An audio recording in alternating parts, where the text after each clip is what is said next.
I'm Jude Allume, and welcome to the NCC News Sports Update. We've got a full slate for you today with some Olympic action, the season opener for SU Lacrosse, and we take the ice to check on the Crunch. But first, we start with some SU men's basketball. Coming off a much-needed win on the road against Louisville, the Orange needed to take care of business at home against Wake Forest. Matthew Moore, still nursing an ankle injury, did not play in this one, but the Orange would fight on as Ty's battle continued to pace the team here with the step-back three, and it's good, nothing but net. Later in the first half, good ball movement from the Orange would lead to another bucket, but from who else but Ty's battle. He finds the bottom of the net again. SU up 22-13. Pascal Chukwu sets the screen here for Frank Howard, and the big man gets rewarded with the alley-oop slam. SU is up 10, 28-18. We go to the second half, battle taking care of business on both ends of the floor. Gets the steal, which leads to the monster slam. SU goes up 46-34.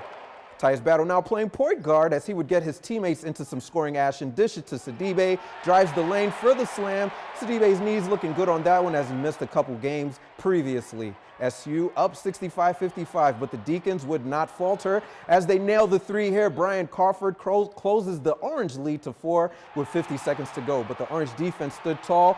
A Chukwu block leads to a battle slam. Battle had a game-high 34 points as SU would go on to win 78-70, avenging a loss early in the season to Wake Forest. The game was closer than the final score would suggest, but that was something Coach Jim Boeheim was expecting. Wake Forest is a very, very good offensive basketball team. We played them in here, I think, 3 times, and the games come down to the last play almost every time.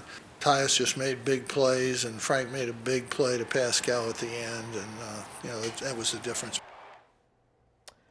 The Orange would play NC State at the Dome on Wednesday in what seems like another must-win game in order to get the Orange into the NCAA tourney. Before the game, the hardwood was being rolled out. But yesterday, the turf was freshly laid as the Syracuse men's lacrosse team took the field for the first time in their season opener against Binghamton. Syracuse head coach John Desko expected this to be a tough matchup for his team, but the SU offense came out the gates red hot. Freshman Tucker Dorvik gets his first goal of his collegiate career as the Orange scored the first 13 goals of the game. The Bearcats wouldn't score until there was only 3 minutes left in the first half. 13 different players scored for the Orange in this one as Syracuse went on to win 21-4. After the game, Coach Desko credited the team's success on the day to their success winning in faceoffs. Danny did a great job on the faceoffs to give us all those possessions, especially in the first half of the game, and put a lot of pressure on their defense and let our offense get comfortable running the offense because of those possessions. And now we got to buckle up and get ready for next week. The win gets the Orange season off to a great start, but their next 7 games are against ranked opponents, starting with the 3rd-ranked Albany this Saturday at 2 p.m. In local hockey, the Syracuse Crunch have been hot and cold all season. After January saw the team go 8-3-1, the Crunch are now 0-3 in February, which makes up for a 4-game losing streak, losing their last game to Hartford Wolfpack in shootout fashion. Tonight they faced the Laval Rockets, and they were hoping they would be able to stop the slide. The two teams are 4th and 5th in the division, and the game would replicate the standings midway through the first period. The Crunch's Anthony Sorelli passes to Alexander Volkov for the shorthanded goal and an early 1-0 Crunch lead. Sorelli would later get into the scoring mood, and he gets it into the net off the rebound, putting the Crunch up 2-0. Laval would come back to tie the game at 2, but in the 3rd, Olivier Archambault breaks away off the steal and scores the game-winning goal to give the Crunch a 3-2 victory. The Crunch will next play the Bridgeport Sound Tigers tomorrow at 5 p.m.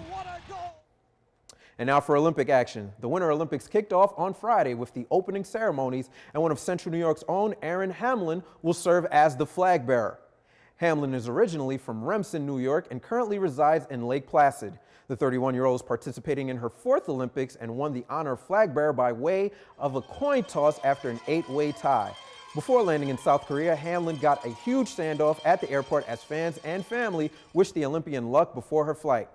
Hamlin will compete in the women's luge event where she hopes to take home her 2nd medal. When asked what was more nerve-wracking between competing at the Olympics, where she slides down the track at speeds of up to 70 miles per hour, and serving as the flag bearer, the answer was a no-brainer for Hamlin. I slide, that's what I do. I can put me at the top of a track and That's my happy place. So walking out in front of a lot of people and with even more watching from home, having to not trip over my own feet or drop a flag is going to be way more nerve-wracking. For those hoping to watch Hamlin compete, the women's singles luge event takes place tomorrow afternoon in Pyeongchang, but that's not factoring in the time change. Folks will have to stay up late to watch as the competition will take place at 1:30 a.m. Eastern Time. With the Olympics opening, Jude, what event are you looking forward to most? Well, I don't know. I can't really explain it, but I'm really into curling. Like, it looks so simple, and like anybody could do it. I feel like my mother's trained me with all the sweeping I've done in the house in my younger days, but I just know for a fact I wouldn't be able to do what these athletes are doing on the ice. And let's go back to SU men's basketball for a second. How big is this next game against NC State? Well, pretty much every game at this point is kind of like a must-win for SU. They need as many wins as they can get to guarantee that they can get into the tournament. This one against NC State at home, you just got to win this one and, kind of enhance that resume that so many people are talking about, just so people can feel like they've done enough to get themselves a chance to get into the tournament and possibly, become one of those Cinderella stories. Alrighty, thanks, Jude. That's Jude Allume with the NCC News Sports Update. After the break, did bad gas cause an emergency landing on a plane? Kent Paisley has more on the story.